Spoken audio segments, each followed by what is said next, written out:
Okay, thank you very much for giving me the opportunity to present, let's say, this type of work that I've been working on for a very long time before I actually joined Team Denmark here. It's about brain training and sport performance.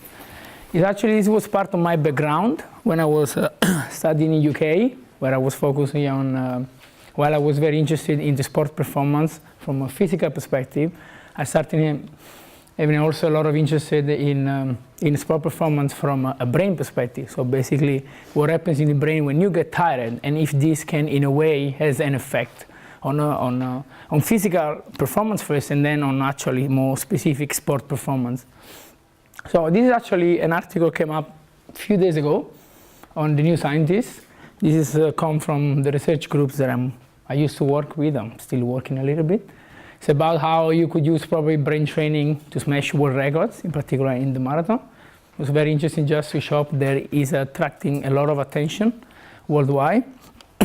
So the basic idea is that so the outline of this presentation will be more or less like, I'll try to give an idea about brain and sport performance in terms of how studying the brain can actually help the sport performance world, in particular the elite ones. So we will basically discuss a little bit about how performance has to be seen in a more multi-phased aspect, because it's not only like something that you can limit it in the physical domain, but it's actually something that has to be more broadened up also in the psychological ones and more specific in the neurophysiological one, which is basically the brain physiology. Then we try to see how some kind of brain cognitive alteration, so some way that you can alter something happens in the brain basically has an effect on sport performance. Then we could see if basically there is a way that we could use some kind of brain training and its application in a sport environment. And then I will briefly talk about how it's possible to measure cognitive function and brain activity in sport. So the basic concept, when we started, is that for nearly 2 centuries, sports science has been dominated by working on physiological parameters, and very few has been done to try to understand what's going on in the brain. But there is a lot of research recently that show that even during a competition in particular, it's actually what happens from the neck above, which is even more important than what happens from the neck below. So the idea is it was to combine all the research that's been going on in the psychology and the neurophysiology and see how this could be applied into the sport world. So it's basically you try to see the human being as a one being, like brain, mind, and body, and not just as two separate things. Because my idea was always to develop this interdisciplinary approach between physiology and psychology, because when you try to understand some concept, like for example fatigue, which is really important for sport performance, you cannot limit yourself into one direction. Otherwise you will never find a more complete answer. So, and also because there is a lot of research going on that reveal that mind processes in the brain has a high relevance in physical activity and sport performance. And lastly, but very important, is that any brain manipulation that you try to do can lead to alteration in the physical performance. And this is quite important because a lot of people sometimes see psychological intervention as completely dissociated to physiological changes in the brain, while actually it's not true. Every time you're trying to do something, even psychologically, you do an intervention to increase or decrease the motivation or change your mood, you are changing something in the brain. And if you do it on a daily basis, on a constant one, this becomes an actually structural changes in the brain. So, as I say, performance, it's been dominated by the concept to try to understand fatigue in the last centuries. And the problem is that there is a huge overlapping also with what happens in the brain. So it's basically try to understand the link between the physical fatigue and the mental fatigue can definitely give some answer and give an edge in some field like elite performance, where we're constantly looking for this small difference, they give us the chance to win a medal or actually to go faster. So, and the concept is that try to understand because there was a lot of literature in about muscle fatigue and how we can measure it, how we can try to reduce it, because this was always linked to sport performance. But not much has been done in terms of understanding what is the role of mental fatigue in sport performance.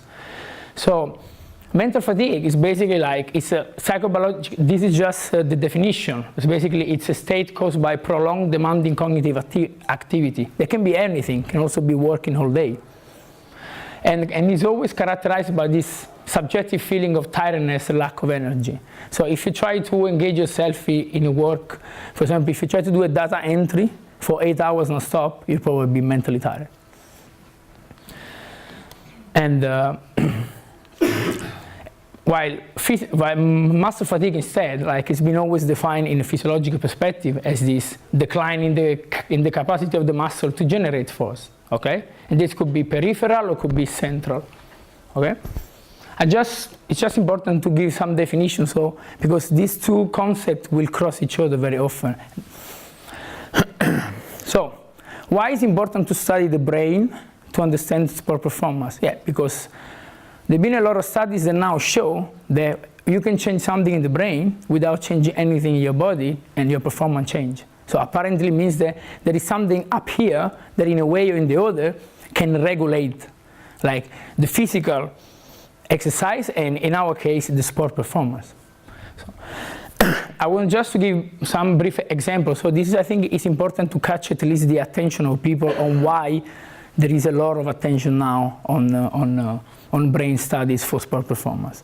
So some of the studies come from the pharmacological area. Basically, modafinil, it's a famous drugs. The now is also being banned. It's in the list of the doping substances because it actually can improve performance. And this modafinil has no effect whatsoever in the physiological parameters.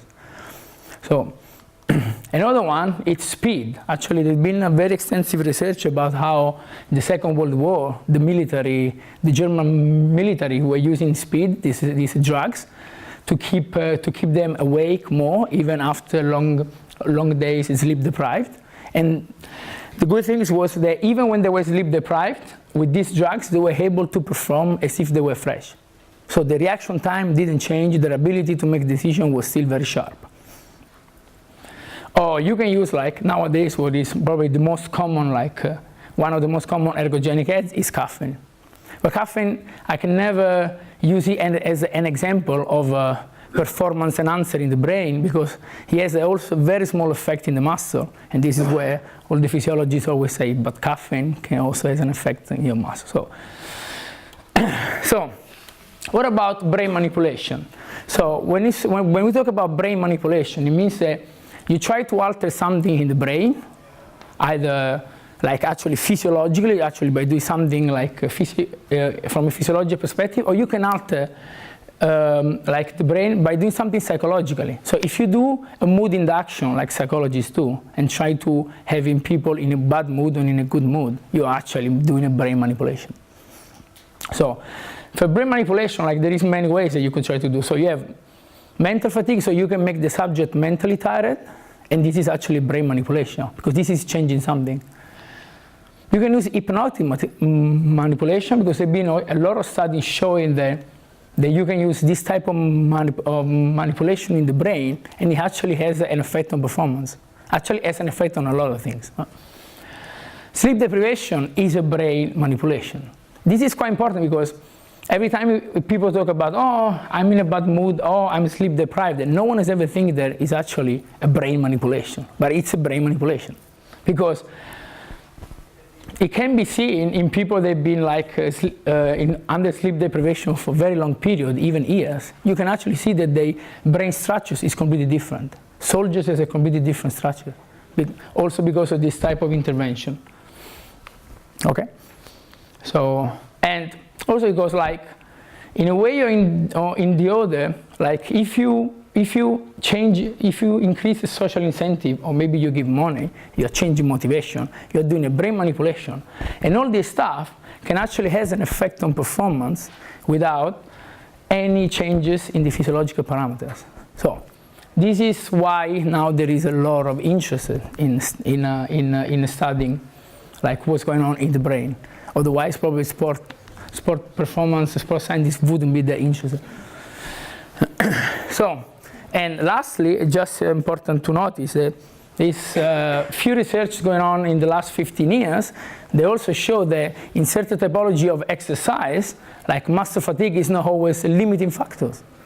Because indeed, like you can see here, like this is a study that I did when I was doing my master student.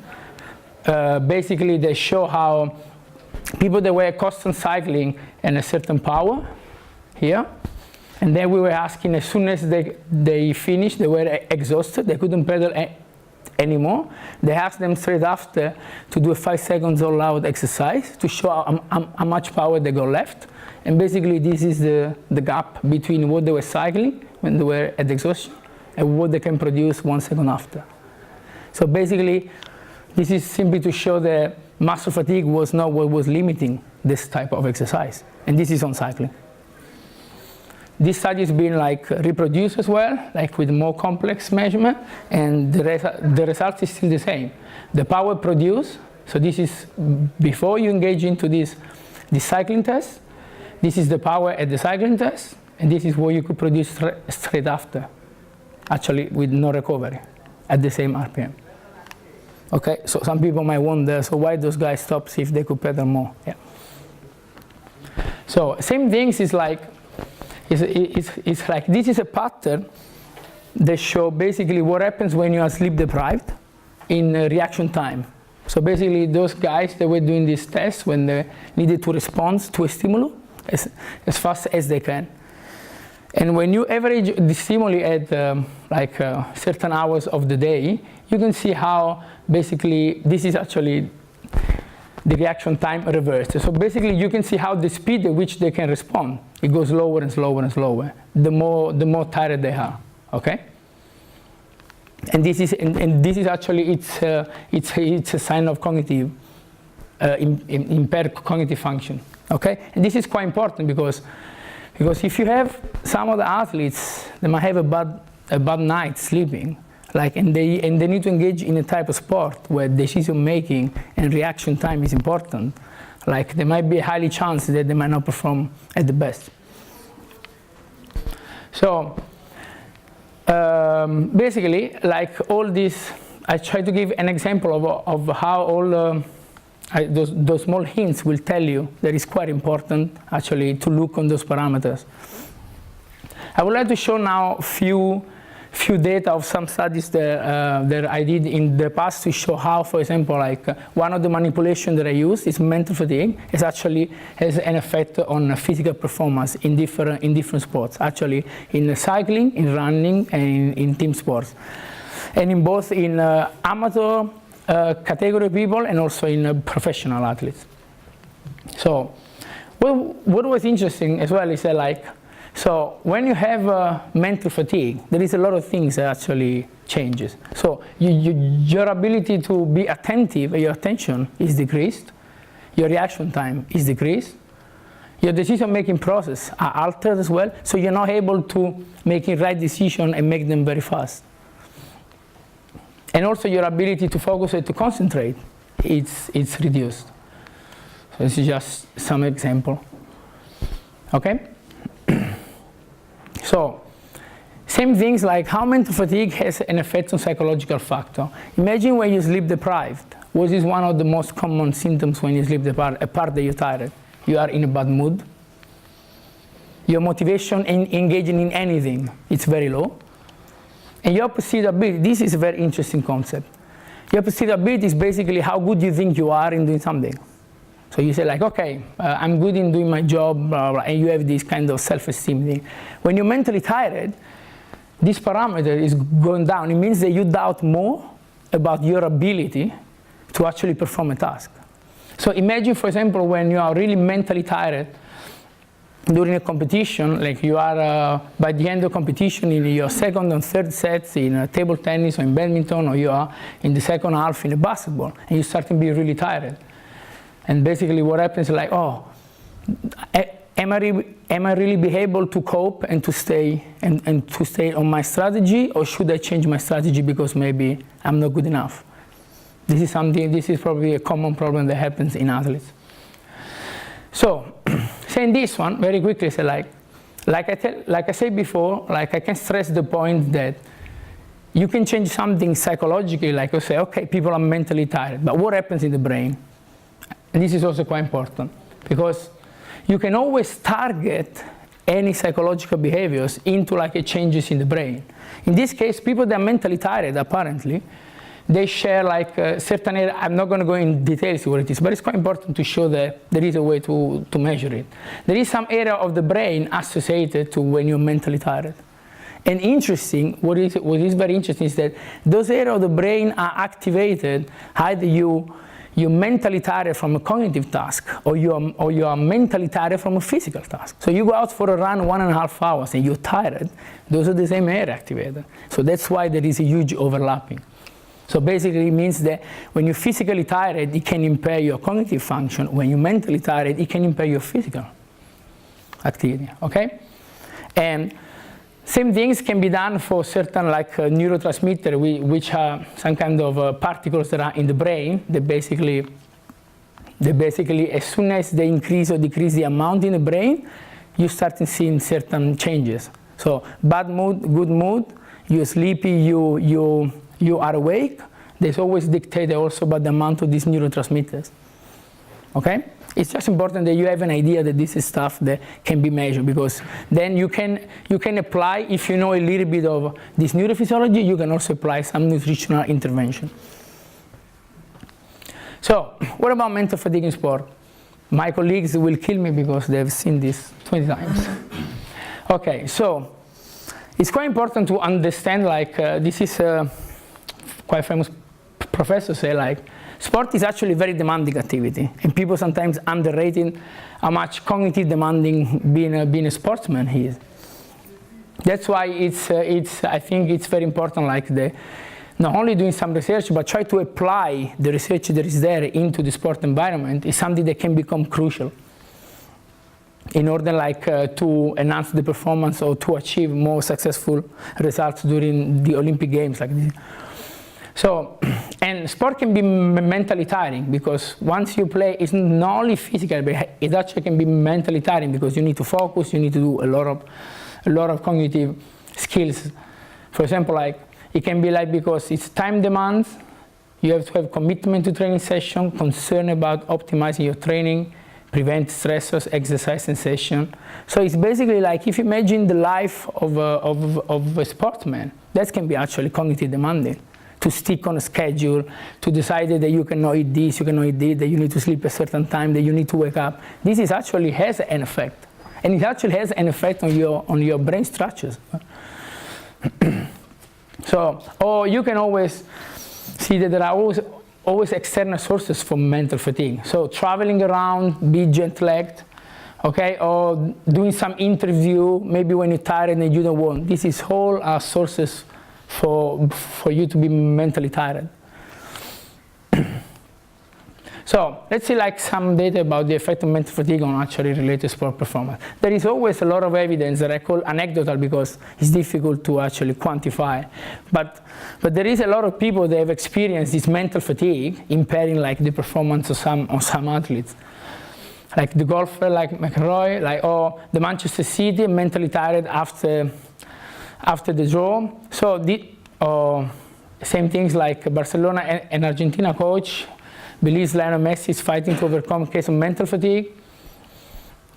And Siona Halep, like, put her early exit to Roland Garros down to mental fatigue. I could even mention some example that I've seen it in my 2 years here in Team Denmark during the training camp I had with the orienteerings, where one of the athletes decided to withdraw from a training session, not from the physical perspective, but only for the mental one. So she decided to go only for a physical run, and she decided to give up completely the cognitive aspect, because she said, I could not cope, I could not focus at all.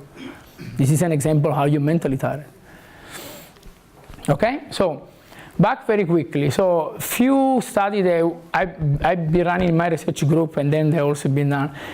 we try to see, okay, is it really mentally tired? People that they have mental fatigue, they perform less in a physical task. That we measure it like by basically, we had a group, like they come into the lab 3 times, they do a familiarization, and then in one time they were coming, they were cycling at a fixed power for as long as they could, freshly. And in the other time they come in and they were engaging into this super tiring, super boring task for 90 minutes before getting on a bike. So they were not doing anything else physically before. No changes, like we try to measure all the physiological parameters, heart rate, oxygen consumption, cardiac output, blood lactate, and nothing was changing. But their performance actually changed because they performed 16% less when they were mentally tired compared to when they're fresh. 16% is quite a lot. The only thing that changes apparently, it's this parameter that's very interesting called rating of perceived exertion. It's a scale that you use to assess how heavy it's for you doing a task. So basically you can say how heavy it's for you running around 10 kilometers an hour, and then you can rate. So basically what happens is that apparently people that are mentally tired, they have this perception of effort inside the brain higher. So everything you do, it looks more difficult. So basically this is what I call a kind of acute brain manipulation. Okay, so you can see like this is the scale and this is actually the definition. So it's a conscious sensation of how heavy a strenuous a physical task is. It's a pretty simple scale, but there have been nearly 40 years of study behind it. And the guy who actually developed the scale is Swedish, so Gunnar Borg. So what's so interesting is that, like, as I said, so if the mental fatigue reduces the performance by nearly 60%, and this is actually the same effect as you can have if you try to tire the guy using a muscle fatigue protocol. So basically, what happens? We did a study where we decided to fatigue the guys physically, and then they put them on a bike. And of course, they perform less. And this is pretty much obvious because you were tired before. But the amount of which they perform less, it's nearly similar to the amount of which they perform less when they were mentally tired. So basically, the point is that we should be careful of this one, like when we do the tapering. Well, we should be careful of this one as well. So before arriving here in Denmark, I decided to get onto a project in Australia with the under 23 cycling club, with the national team. And what I did was actually to try to assess if doing this mental task was actually affecting also the elite athletes. Because a lot of the questions that came to me was, okay, these things work for amateur cyclists, does these things work for elite athletes? Because maybe they're special. So this is what we did. Basically, they were engaging into a task, and then they were engaging into a cycling test. And then this is the results for each of the subjects. And for 4 of them, actually, the difference in this was a 20 minutes time trial. And this is the one on the left is when they are mentally tired, and the one on the right is when they're fresh. And basically, for 4 of them, the difference was very remarkable. 1, 2, 3, 4. And those are all elite athletes. So it's basically on those people, and this was not even 90 minutes, it was only 30 minutes. So by doing 30 minutes of a cognitive task, those guys were able, when they were mentally tired, to perform much less, more than 5%, these 4. The other one I don't mention because I'm not going to quantify, because this might just be a variation due to the test. But those 4 over 10, they show having an effect. So it means that these things, the mental fatigue can actually have an effect also on the elite level.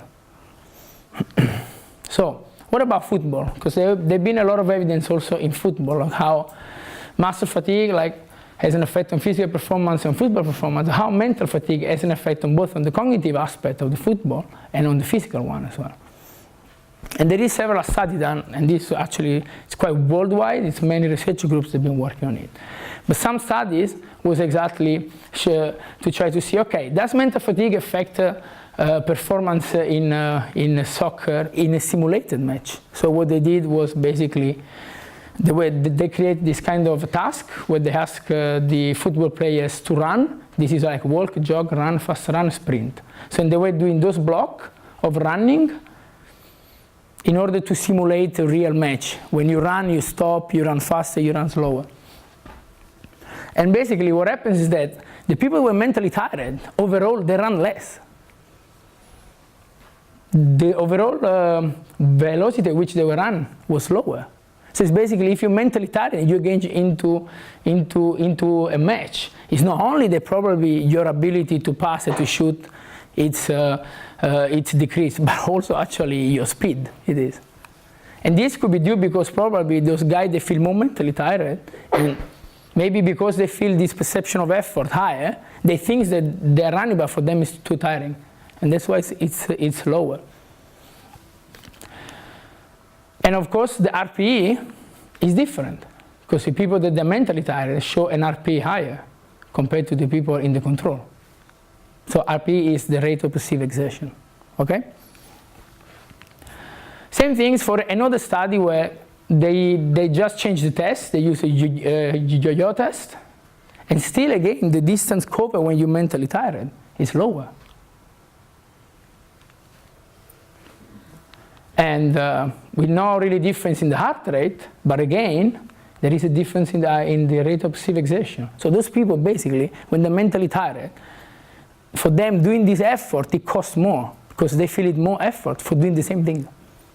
So it's basically, the take-home message of this one is that, like, if your rate of perceived exertion change in your brain, automatically your any physical task that you do change.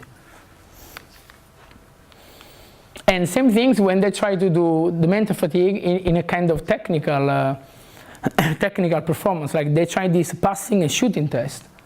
And they basically show, just to show you, that in the passing test, in this penalty time, which is basically in seconds, how many times they make mistakes and how many times they miss the target, or how many times like they pass too late, there is a difference between the control and the fatigue. So they actually slower and they make more mistakes.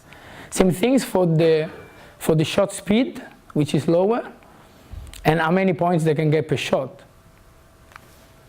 So it's basically, and those are professional football players from UK second division.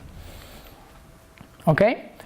Then very quickly, just to make happy also people that work in sport medicine, fatigue is also one of the reason why actually people can increase their risk to have injury.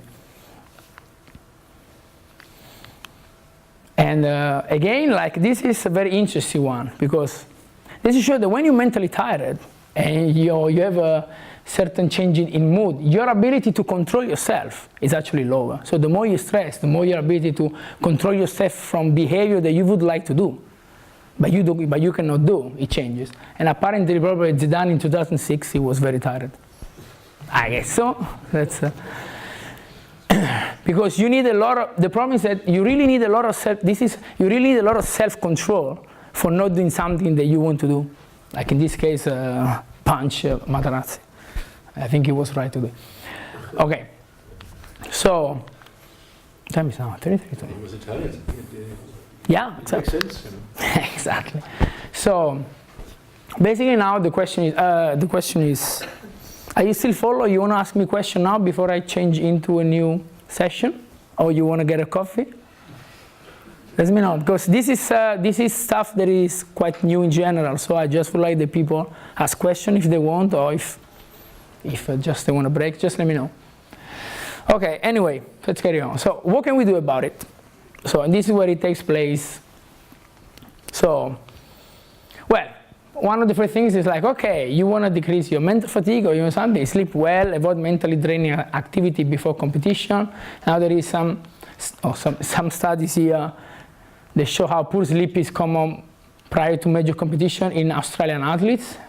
And most of the athletes are unaware of strategies to overcome the sleep experience. So basically, and as far as I remember, the same research group here is working now in using a certain type of brain training to increase the sleep quality in Australian swimmers, because they do have a problem actually with sleeping. Oh, you guys into your ergogenic heads, and like in our case, you use caffeine supplementation, because caffeine always helps, and we all know very well here. This is very quickly like just a study over time, the way they were measuring this reaction time, okay? They will use different drugs. Caffeine here and this modafinil that I show you now is on the list of the doping substances. But if you take caffeine, apparently over the day, your performance compared to the placebo, which is down here, can still stay quite high. So if you take caffeine in the right doses, in the right amount of the day, you can keep your performance, at least in this reaction time speed, always quite high, compared to when you don't at all. Because if you don't take it, like your performance will decrease over time. And I think we are all very aware about the use of caffeine in sport performance. And yeah, just very quickly, like it showed that basically like caffeine helps because what it does, like I was telling you before, it basically it stops the accumulation of certain neurotransmitters in the brain, like I was trying to explain it before.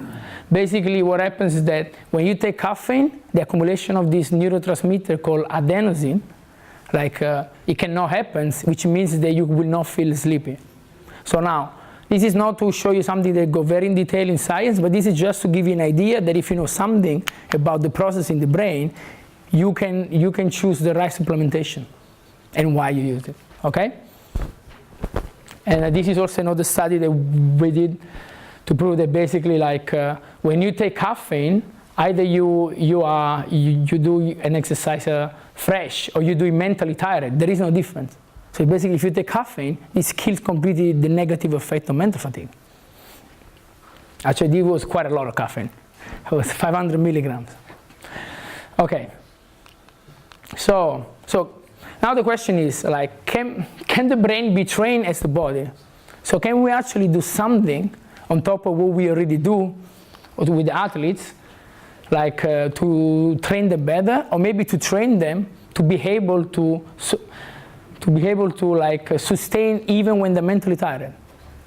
Or there is a way that we can train them so they get less mentally tired? Because the brain, like you can always, what you can do every time you try to attempt to do like a kind of intervention in the brain, it can always have an effect. It can change actually the structures of the brain, it can change the way it functions, and it can change the way this neurotransmitter works around. And this is where the science of 50 years ago, up to 50 years ago, helps now. Because there is a lot of evidence that show like there is many brain training intervention to increase your working capacity, your executive function, your ability to learn things quick or not. So it's pretty well established. And it might take a relatively short period, because apparently 5 weeks it's enough to create some changes. So what is the point is this? Basically, one idea based on some of the data that I show you is that if the mental fatigue has an effect on the performance, so it's actually decrease your performance as a kind of negative stimulus, can this be used systematically to create an adaptation in the brain? So if you do systematically, you make them mentally tired when they do a physical task before or during or after. Can this actually produce a change in the brain to make them more resilient to mental fatigue? And basically, like you could, the idea is that like you can use like repetition of this mental fatiguing task, and what you want to do is you want to increase the training load in the brain.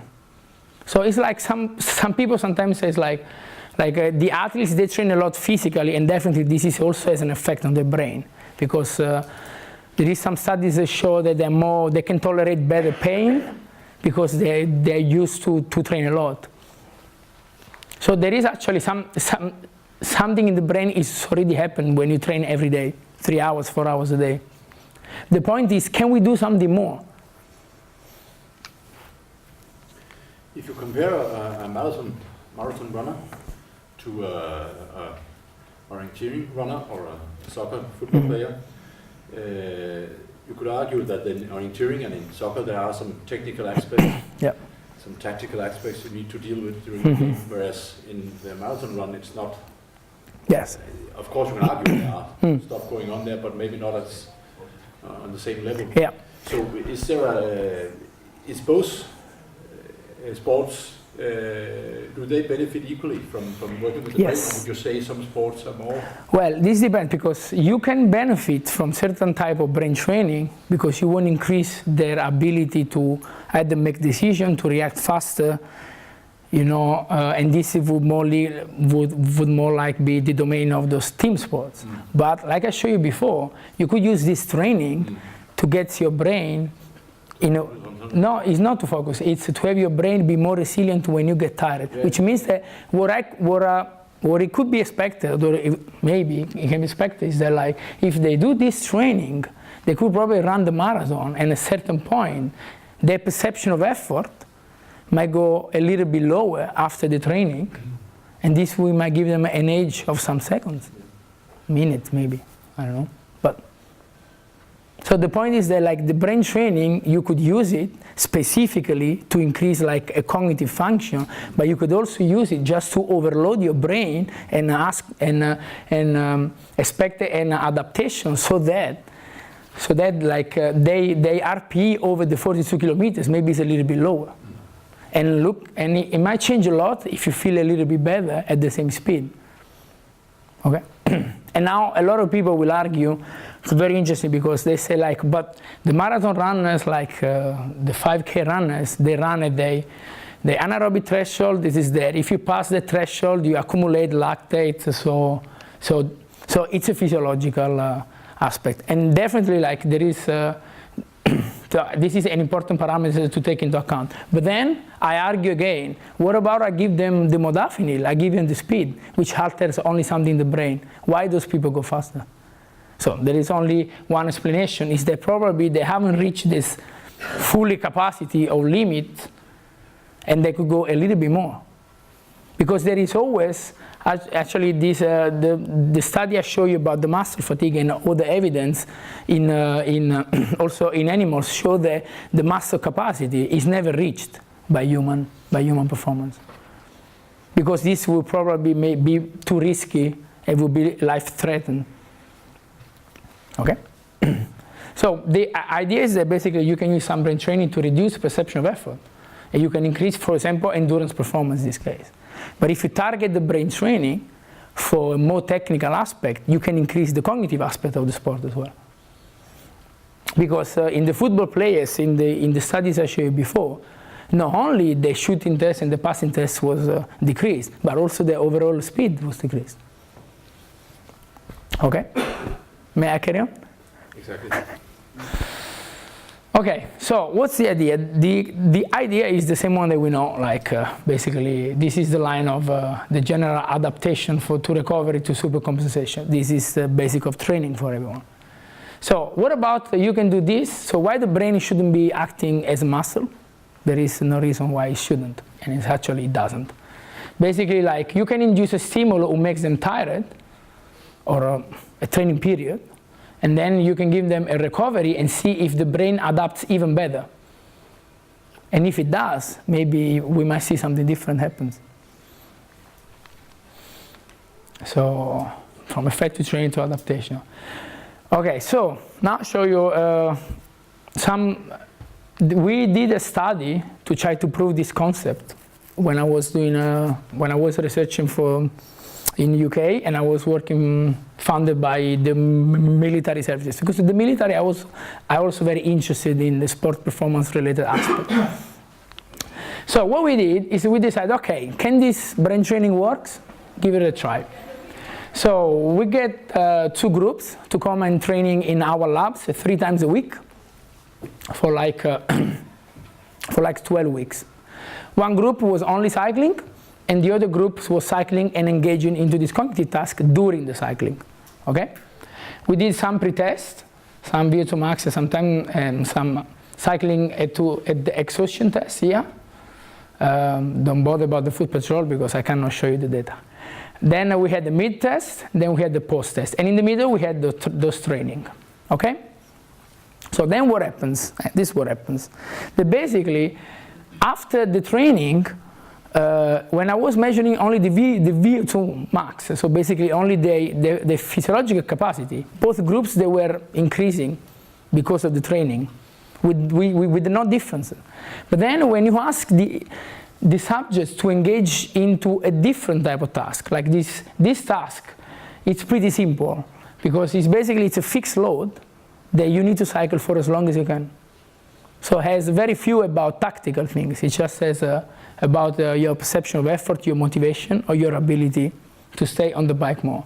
And interesting was that basically the people in the control improved, as you can see, because of the training, but the people that were engaging the same type of physical training, but also the cognitive one, they improve even more.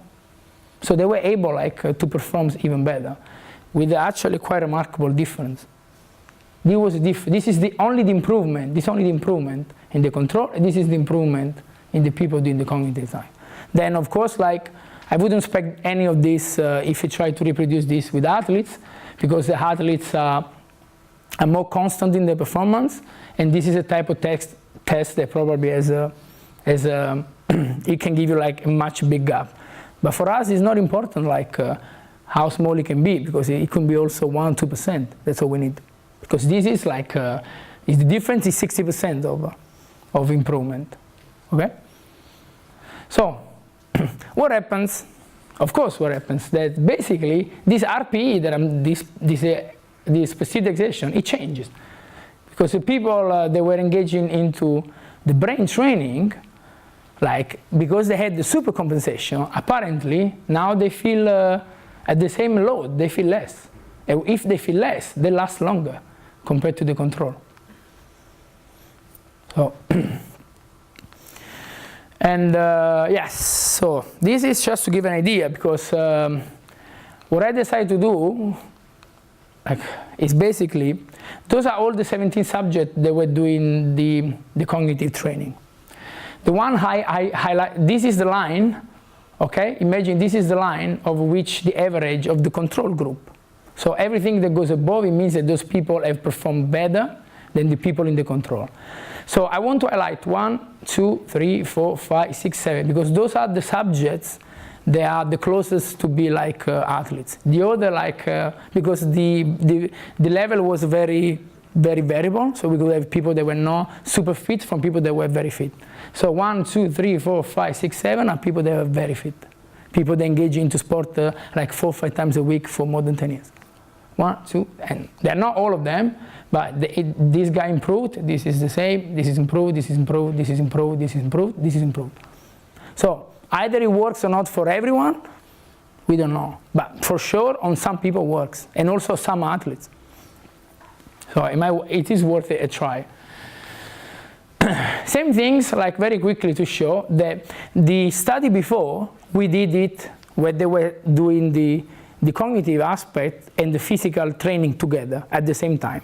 So they were on a bike and doing the task. But you cannot do this on a bike when you are on the road. But this is the same study done, but the training has been done before or after.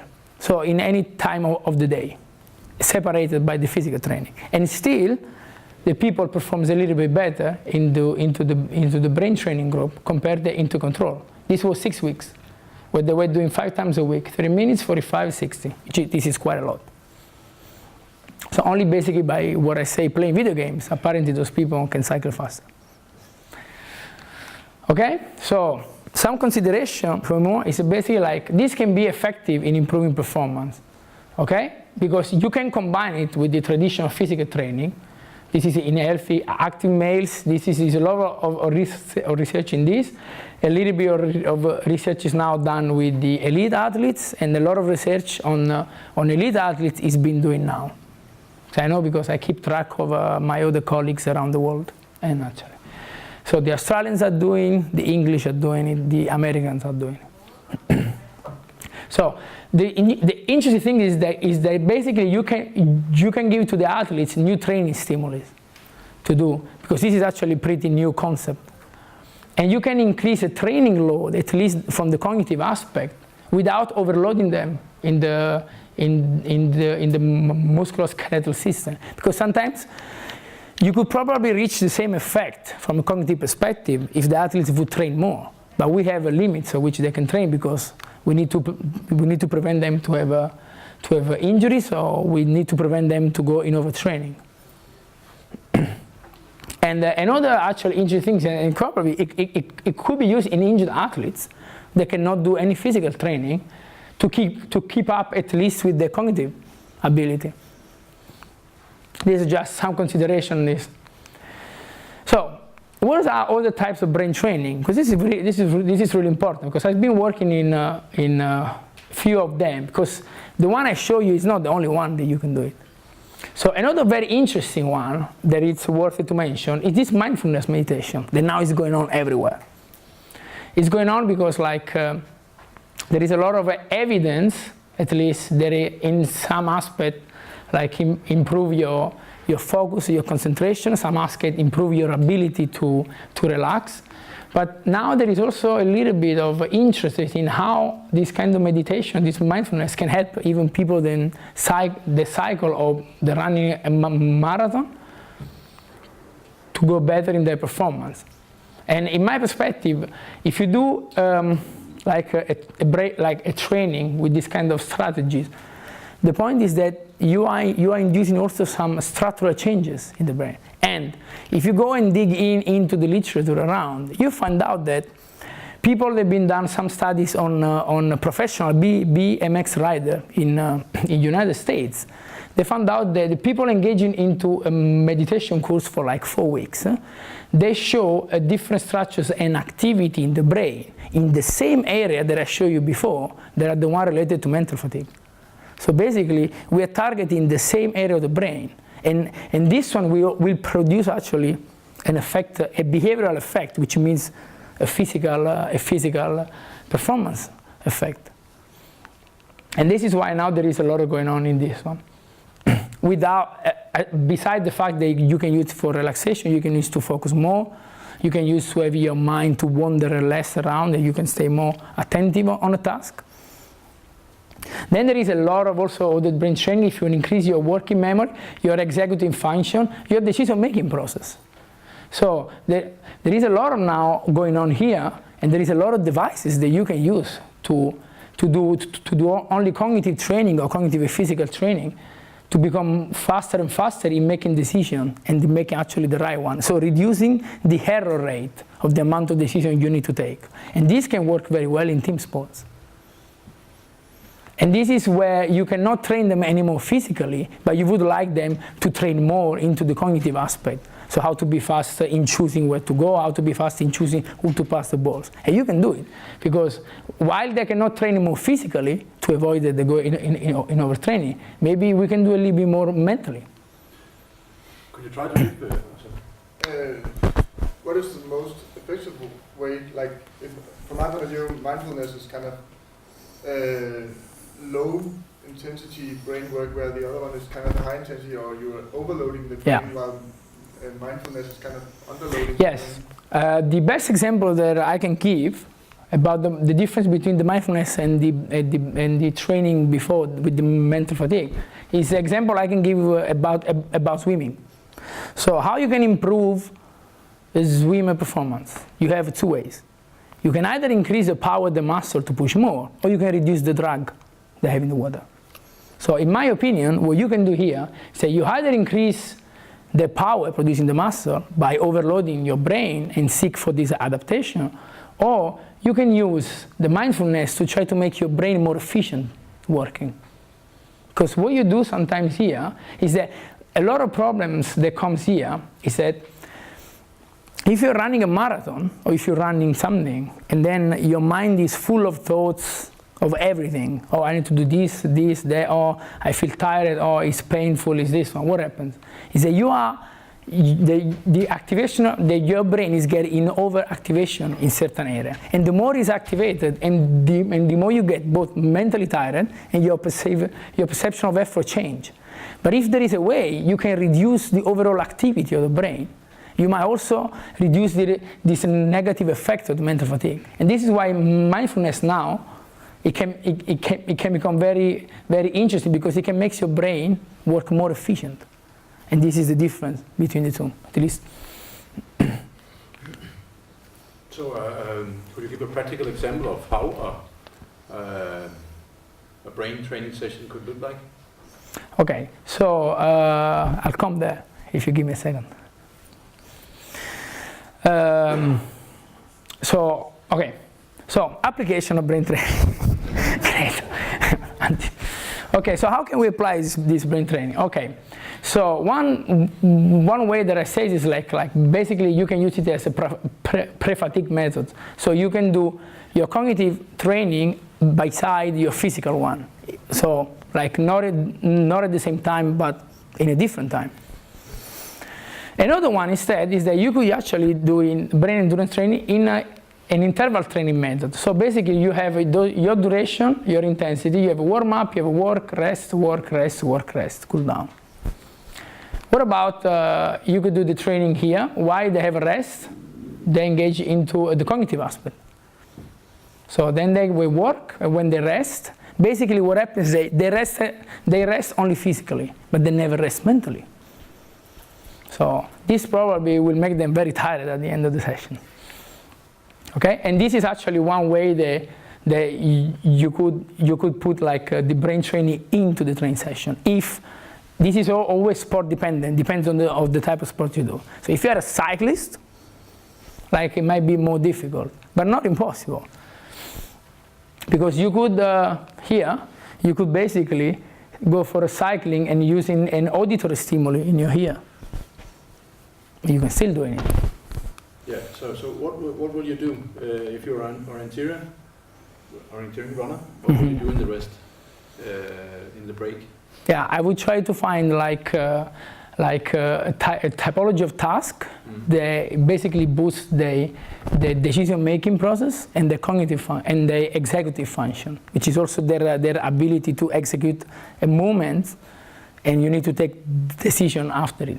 And the point is that like, if you try to fatigue them before, you want to see if they're still sharp during the training, because maybe they're not. Would it be specific to the task? So would it be something about reading the map? You can do in two different ways, because you could be very specific. So you can find a specific task for the sport, which is also in this case could be like reading the map, or having there is, for example, like now this cognitive task for the orienteer is about showing you the map and then show you the arrows, and then you need to choose like very quickly. So this is specific, but the interesting things, like I showed you before, is that if you target the same area of the brain, you can also use generic tasks. They will work anyway. So any kind of... No, there has to be specific for the cognitive function you're looking for. So in this case, like for the decision-making process, for example. So it can be generic, and if you want, you can make it specific. So then the athletes are more engaged into it, because otherwise it might end up to be a little bit boring. This is also something to take into account. Can you start this kind of early with young swimmers, for instance? Yes, I think actually it's a good. I think it can be definitely a good idea, because because some people always argue that this is working with people that are amateur. This is working with people that are low-level athletes, but you never know if you're working on the top. Yeah, but if it works on the I don't know, the under 19, so why not doing it? Maybe what happens is that this will help them at least to build up this, let's say, the brain in a way to be like a professionist, even faster. I think it's worthy like to try to introduce these things even in early stages, like when they're under 19 for sure. I'm not sure about under 13. Even younger. Even younger. We have kids 10, 12 years old. Yeah. Well, I think... Learn them to think in that way, that the barrier of mental fatigue comes like at a later stage. Yeah. Yeah, I think you can engage into. I think if you find the right cognitive task, because anyway, for example, like if you see around a lot of kids nowadays that are engaged into a lot of video games anyway, and this is definitely has an effect. Apparently, there's a lot of studies that some kids that play video games, they seem to be faster in doing certain type of task. So I think it could be worth it even to try with them if you make sure that they can. I'm thinking of a kind of simple thing. We're in Denmark and have the big Lego stuff. Yeah. So in the rest between 200 meters, you build a Lego house, just like place one at a time, and then you rest and then you go again. Yeah, you have that's to true. think of putting the next where you're going to put it. Yeah, that's a really good one. Kind of Lego. Yeah. In the Yeah, this is really good one. Yeah. So then, this is, I think it's really good idea. And and it can work. The only warning that I can give is that, for example, in swimming, is that when you do a training where you put a lot of attention on the technique, you need to make sure that they are fresh to do the technique properly, because over time they might start to be very mentally tired, and this of course will affect also their ability to stroke. But I think it's a very brilliant idea, because it follows the same concept, and you can introduce more and more rules into these building up things, because maybe you can tell that you need to build in a way that does this, and you have only those pieces. So they need to think. So as soon as they stop, they have the 30 seconds to think about it, and then go back. Actually, pretty cool. Okay. Yeah. So this is the only thing I can show you, because this wasn't the same on the pools. Basically, we already been done something with the badminton players, with Kenneth. I haven't asked him if I could show anything, but I show only everything it's on the pools, which is so basically we try to do this brain training with the badminton athletes. Probably you have seen this article somewhere. And what we try to do is following this one, is basically to have the training into the interval session. And so the athletes were basically like, when they were having a rest, they were just like engaging into a cognitive task here. Sorry. They were engaging into a cognitive task. And actually they find it very, very cognitive demanding. Because the idea was to make sure that they were able to cope better when they were under stress and when they were physically tired, and be able always like to stay on to stay sharp when they take decision, in particular towards the end of a competition. Will counting pulse rate, counting strokes, counting at the same time qualify as a cognitive task? Yeah, counting does. Yes. So if you're counting strokes, yeah, but counting can come very easy though. Yeah, and look at the clock. Yeah. You have to kind of find out your splits in between the figures. Yeah, this is it is. Yeah, but it's easier. You don't know. The point is in those cognitive tasks is that because they do always, because it's into a routine. So counting your strokes when you train is into a routine. Watching the clock as well. So the point is that if you do always, then becomes you go very used to it. So and it doesn't have any more a training effect. And then you have to increase the stimulus. Yes. So or to change, not increase or change. Experience with a lot of swimmers, at least, they are kind of forgetting to counter pulse, forgetting to counter strokes. So you probably have to introduce it as like younger swimmers. Yeah. And I think it can be a good idea, because now I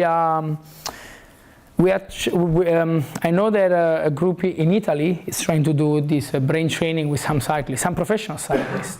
So some of them, they are very into the program, but for others, it's very difficult to convince. Because convincing a cyclist that you could engage into a cognitive task for an hour, instead of going outside an hour for the cycling, and say, look, you can go out 4 hours instead of 5, and you can engage the other in doing a cognitive task, and probably the results will be exactly the same physically. You never convince them. Probably you will never convince the coaches.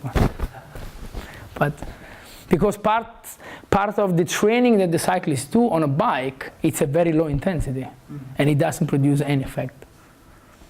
This is my opinion. So I was a triathlete, and I used to coach as well. But this is my perspective.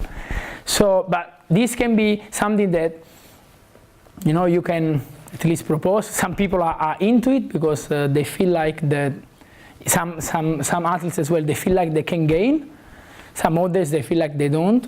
So, and I do believe that it's not something that can potentially work for everyone, but it definitely worth it to have a look into it because some of the athletes can definitely benefit. I'm still very curious on you know, the perspective of training. So, could you give an example of a very specific brain training session, and then a very simple brain training session? You know. Okay. How broad can you do it? Yeah, like for example, like now we are trying to creating like a platform of application on the iPad that can be used. It means they can go everywhere. So an example of training session could definitely be that basically what you try to do is you have your training session, and then so you want to know exactly what the strategy. No, but if I'm a soccer player, yeah, or let's call it a football player, yeah, and you want to work with the mental part, and we are doing some small-sided games. Yes. And then there's a rest period. Yeah, in the rest period, I would have a computer outside there for all the people going in the rest period, and they will engage in a task. Yeah. So would it be to do some mathematics, or would it be to recognize some figures? No, we use some of the tasks we use are very actually common in psychology, and they works very well. Like the Stroop task, the one with the color and the words. On another one about the letters, the combination of the letters, or you can go more specific. And I know that there is a very nice software for football only. That basically it's very interactive, so you are on your pad, and then they show you like a situation of game, and then all of a sudden some of the situation like they get occluded, and then you need to pick up and choose where you're supposed to pass, who is free, who is not. This is super specific, for example. So basically the idea is that if you decide to do like small side games, as soon as they have a rest, if it's 5 minutes or 3 minutes, whatever, they engage into this task while they are resting, and then they go back into the pitch. And then if you're interested, you can see at the end, you can ask them how do they feel, you can let them like just fill in a questionnaires, so you can have an idea if they really feel more or less tired. And then it can be as simple as maybe making this Lego house. Yeah, exactly. Yeah, it can. I mean, the point is like to find the type of task, physical or not, like the type of task that make you engage the type of function that you need. Then it can be many things. Also the Lego. I'm good. You good? Do you have any experience in making it more realistic? For example, using virtual reality and stuff like that? Yes, I don't have direct experience, but I've seen it. So I know that the French people are doing this with boxing. So basically what they do is that to increase the reaction of the boxer to move when they see people hitting them, they do this virtual reality. So they have the boxer standing in front of a big screen which has an opponent, and the opponent hits, and then they occlude, so basically they make it black, and then you need to choose how to move. And then you can do this for like 1 hour, 1.5 hours. They try, and apparently the reaction time of the boxer, it is changing. But you could also do it in making decisions, because you are out of the physical training limit. Yeah. Because you can do a lot of training without moving yourself. Yeah, exactly. Yeah, but this is a decision as well, because when you are a boxer and people hit you, you need to decide what to do. Some things comes automatic, some others not. So about that, so there's now a trend also with coaches, they don't want them to choose, so they want to create habits where there's no choosing. So we're talking about decision making, there's a trend on simplifying things, where there's no two options. When something happens, there's only one option out, which also reduces much more the time reaction. Because even if you're training it, if you still have to make a decision, it's always going to take longer. There is definitely for example, like in the team sports, there is always like a certain variety of skills that you have to have that has to come automatically, and then you always have a part of that one that it's in your decision making. Because, for example, in a team sports, you cannot, you can simplify things, but not that much like in some other sports, like for example in swimming. It's for example, the example I've been telling you Yeah. is the NFL, Yeah. which is a team, Mm-hmm. and they work like that. Yeah. And actually, they won several championships in the last 5 years. In the last 10 years. Mhm. And I think it's because of that, because they see something, they see Yeah. a pattern from the other team Yeah. with the ball, and they know how one player is going to act, Yeah. and therefore you know what to do. Yeah. So there's no waiting for him to Yeah. decide, because you already know what is he going to do, Mm-hmm. and then you know how Yeah. you're going to act. And how you train this? Yeah, of course you train it, but I think But it's the NFL is doing this also with the cognitive training. Yes. probably. Yeah. You told us about training the brain Mm-hmm. this time and training the body as the next time. Mm-hmm. But what about the thinking that we train them both at the same time? Yeah, if it's possible, yes. I mean, the study has showed that we're doing it at the same time. Okay. But for example, like if you have cyclists that cannot travel around and during the winter they need to do the cross trainer, you can do during, because the cross trainer you're not supposed to look anywhere. So if there is a possibility to do it, yes. If not, like you need to go a little bit around. What I say is just it's very adaptable. If there is a possibility that it can be done during, yes.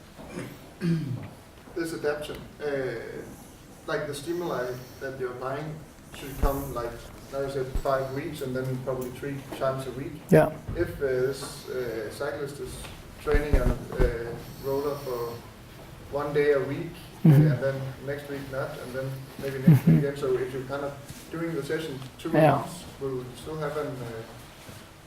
Yeah, that's a very difficult to answer, because I think the training stimuli has to be constant, like the physical training stimuli has to be constant, because otherwise the effect will fade away. The problem is that we don't know much about how much the effect lasts. So I can tell you that from a 6-week training, like the effect lasts at least 1 week, 10 days. But then more in details when it's fade away and how, there is more research to do. Do you know something about it's more important to train the brain in small session, but many times in the week, or better for some few sessions, but for...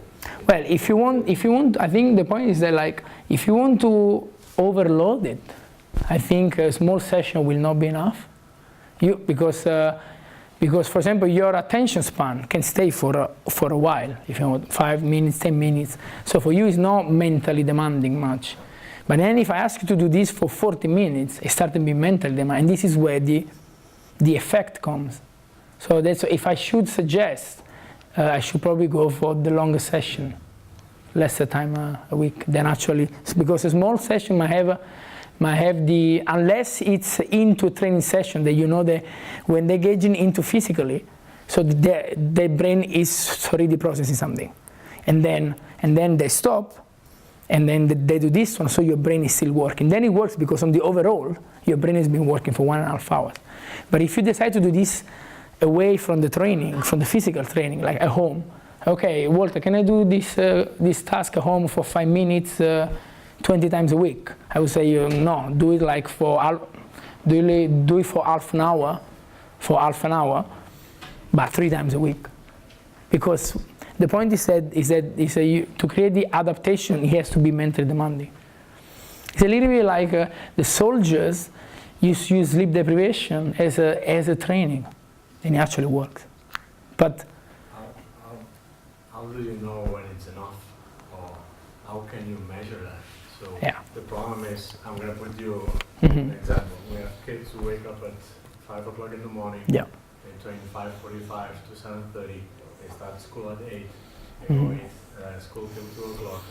Then at 3 So you're you're gonna burn them. is at 6, then Yeah. homework, and then go to bed, right?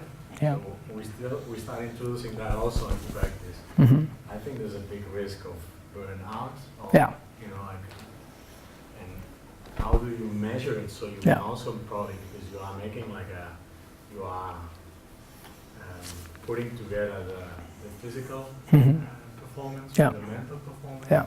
How do you find a balance? Because of course it makes sense that you need to adapt to one if you're going to work on the other. Yes. You both make you tired. So. Well, my question is, how would you know when enough is enough from a physical perspective? Well, we have our tests. Or they tell you, or maybe they tell you. No, but a good thing about swimming is that you have time. So more or less you can see how far one or how close they are to what they should be doing. So this is how you assess if they're tired or not. Okay. So. No, and then of course there's like a little bit feeling, right? But you ask them. Oh, they tell you. They tell you. But there's always drama queens. What they always Yeah. Okay. So I'm trying to be a little bit provocative because sometimes like doing like a training session and trying to record how the athletes feel, I think it can be an important factor, but sometimes it could be done a little bit more systematic. But one way to do it is definitely like from a subjective feeling. So you can ask them, or they can fill in a questionnaire. It's very quick ones. First. Second, you could try to employ some more neurophysiological assessment that I'm going to talk in a second. Okay? Is it 2 hours, isn't it? Yeah. Because I'm nearly done. Wow.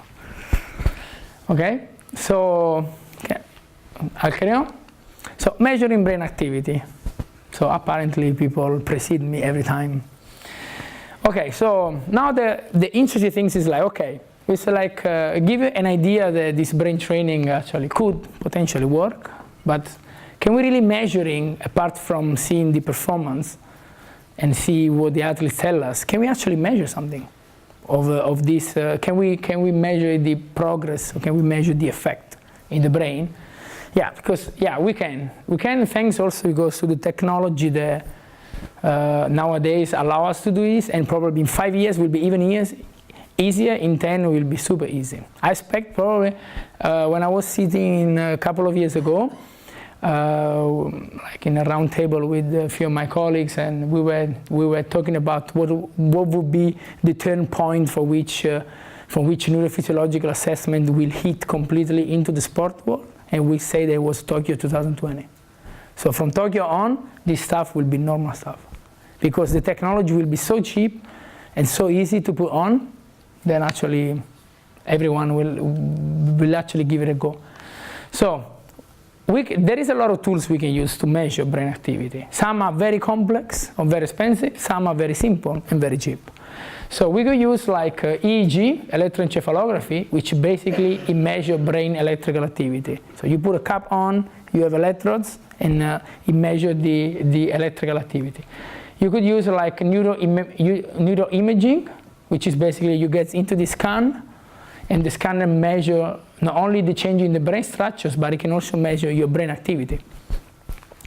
Then we have some of these transcranial magnetic stimulation and current stimulation, where basically they not only measure, but they send a kind of electrical current simulation into your brain, and you can actually measuring, or you can change a certain physiology in the brain. Okay, and those are all tools that they are quite effective. I would like to very quickly to talk about this transcranial direct current stimulation, because I think I've seen some people try it on. Basically, these things is super simple and super cheap. You put a patch here and a patch here, and you run a very low intensity electrical simulation. And a lot of studies, they show even in actually doing physical tasks and doing cycling, they improve performance.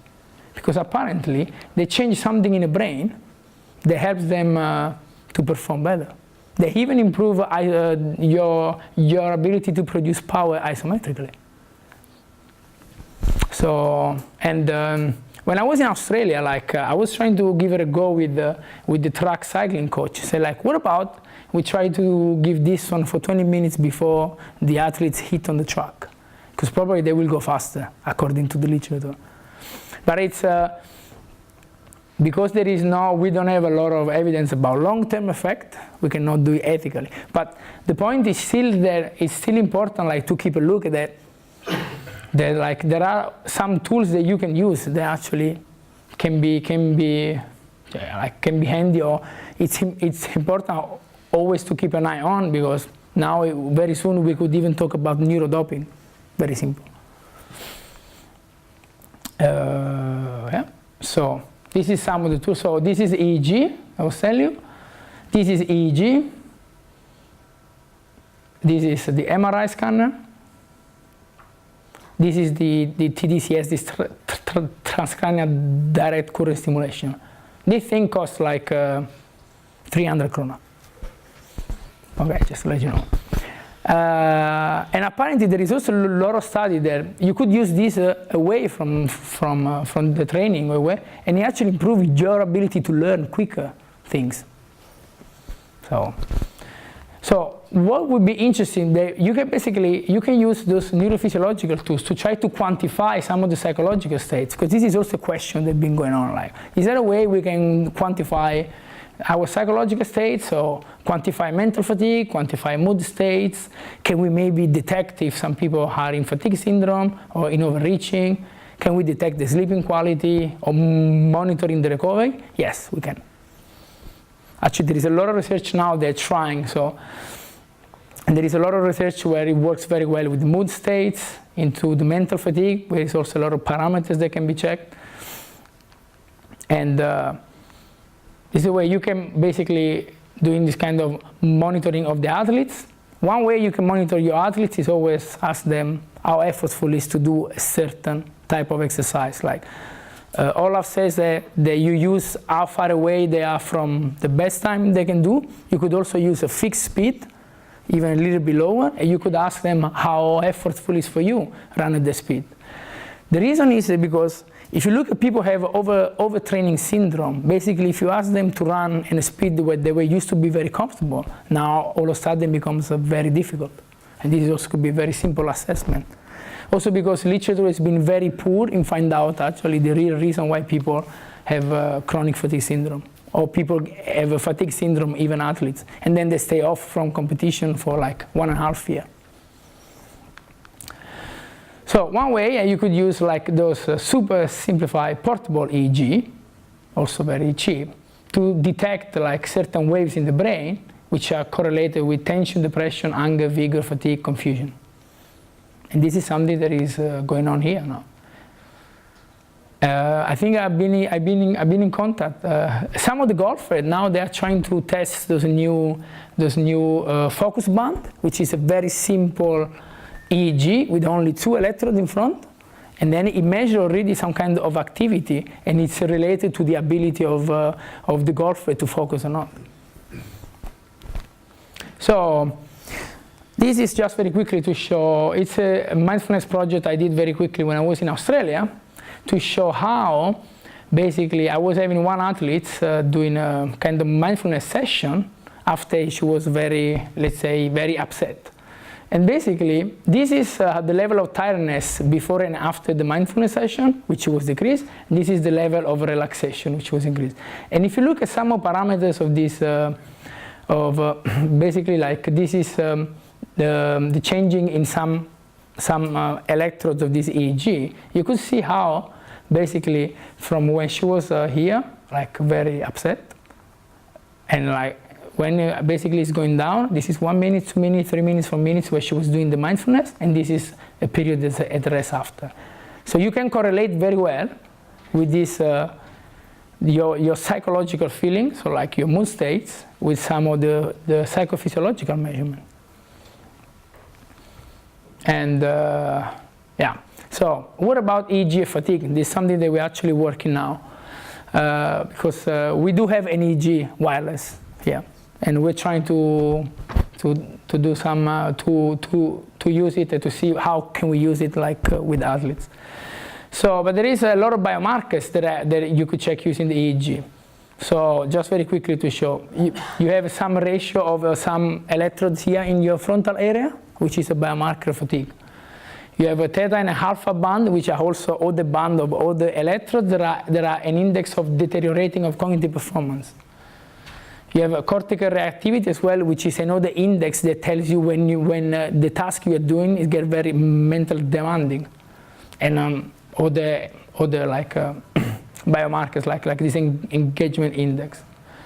So, and this value can all be analyzing using quantified statistics. So basically, you could use the EEG to detect like mental fatigue, and it could probably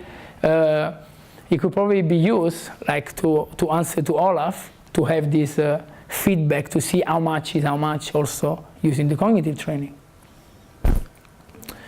Yeah, so I'm just to show you very quickly this some data about this alpha beta ratio is one of those from people that were engaging into normal 1 hour cycling, not doing anything, and here where they were just cycling and doing this cognitive task. So you can see assessing pre and post what the difference was. And this is the difference also in the reaction time on a task they were doing before the 1 hour cycling and after. So this is like a measure, behavioral measure, because you do a reaction time. This is what happens in the brain. Any question? Or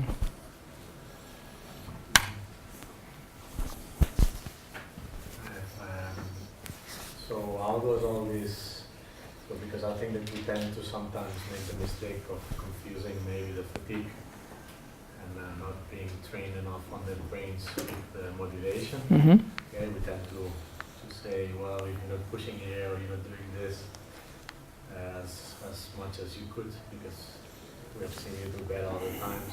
Probably it's a sign of fatigue, but then we call it motivation, lack of motivation. yeah, So all these studies, or how do you put the motivation into play into this? yeah, Because of course when you are sometimes maybe mentally fatigued, you Yeah. are still able to push it because your goals are Yeah. bigger than that.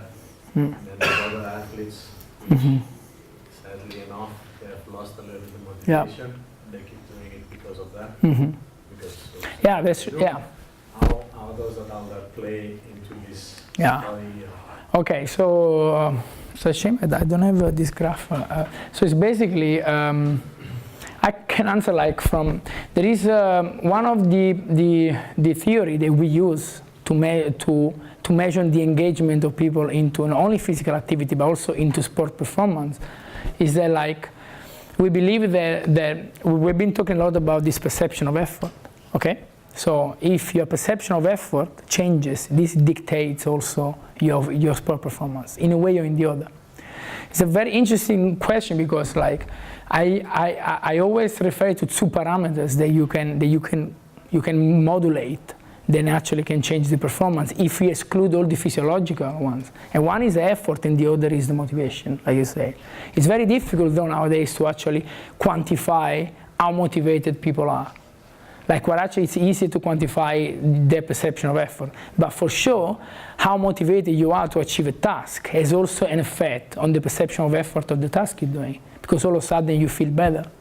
So, like, when you decide to say, like, I'm going to put music on because so I can train harder or better, it's very difficult to say, is the music changing my motivation, or is the music just make me feel better at changing my perception of effort?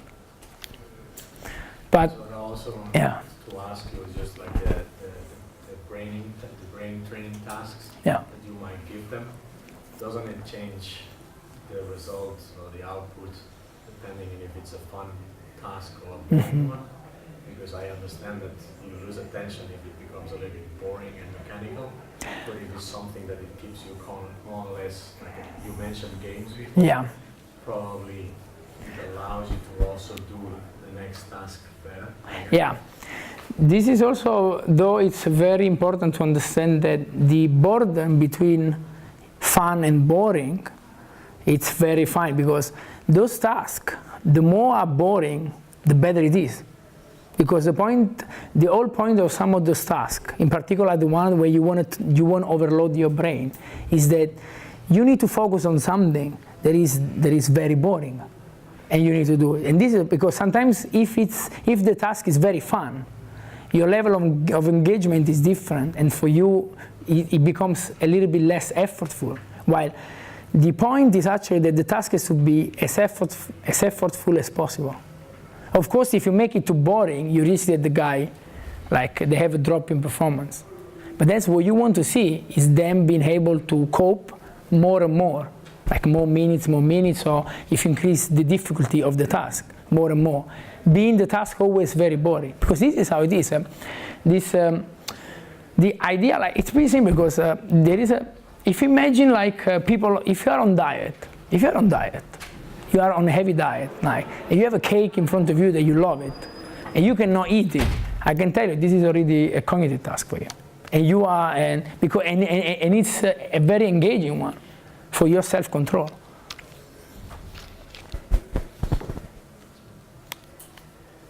More question?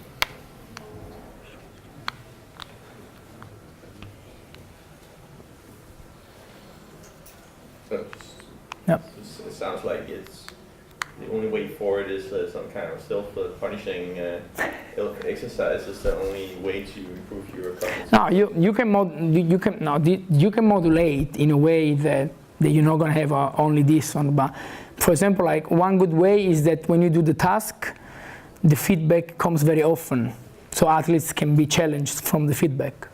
For example, like if you do a task where it requires reaction time, or feedback in terms of percentage of errors, if you give the feedback very often, this keeps the people more motivated to engage. So this is the importance is find the line balance. It doesn't have to be, oh, I'm gonna play Call of Duty and it's gonna be the same. And the other side, no, it's gonna be something that I know I will never finish. So, but it has to be something very demanding, very mentally demanding. But can cognitive exercises not be very demanding and still interesting at the same time? I mean, does it have to be boring? That's just... No. For example, if you target some specific skills, they can be very like fun as well. But I think I can assure you that if you do, it can be fun for 10 minutes, it can be fun for 20, but I can show you that if you start doing it for 30, 40, 50, then it becomes demanding. Because then maybe when you play video games, you can always say when you're tired, oh, I stop. But imagine if someone pushes you, say, no, now you need to play Call of Duty for 8 hours more. And then it's going to be quite demanding. I know kids where that's not a problem. Yes.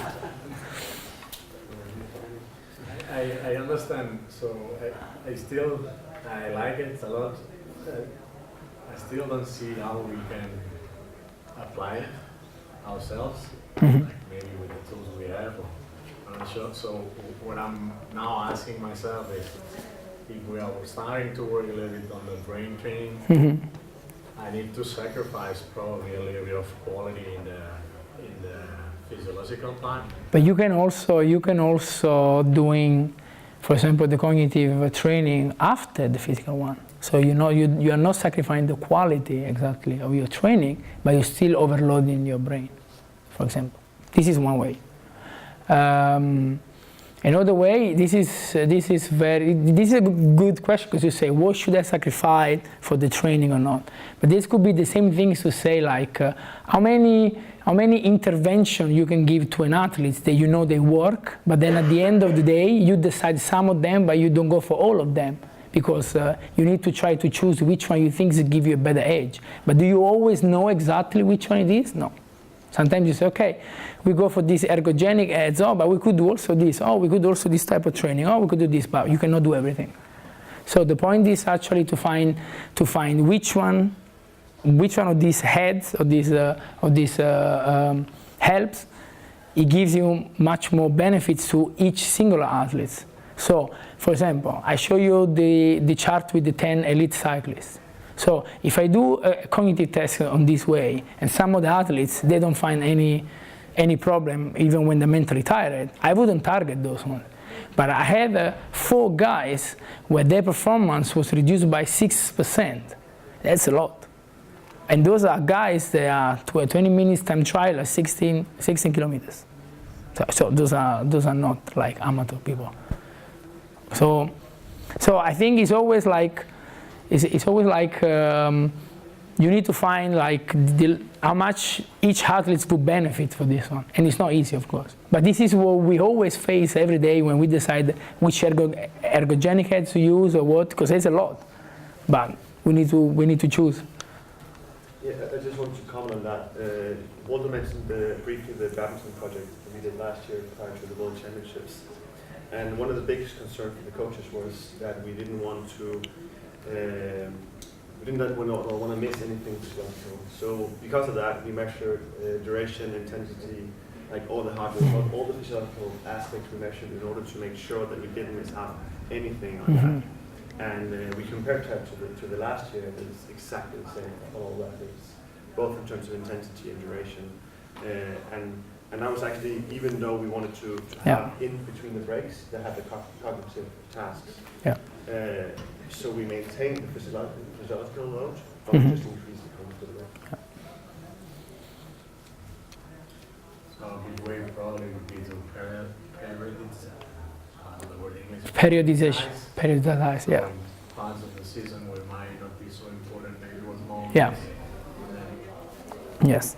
Yeah, this definitely can be, and then also the type of training that you're doing, because as I said, if you want to go, if you're a cyclist and you go for an easy ride on a day, you could probably try to do it before. So the ride will be easy physically, but will be more demanding mentally. But if you're a swimmer and you want to do a technical training for your technique, it might not be, but it might not work very well even if your athletes are sleep deprived probably. Because you need to focus a lot on your technique, at least with the kids. I know that with the professional it gets pretty easy.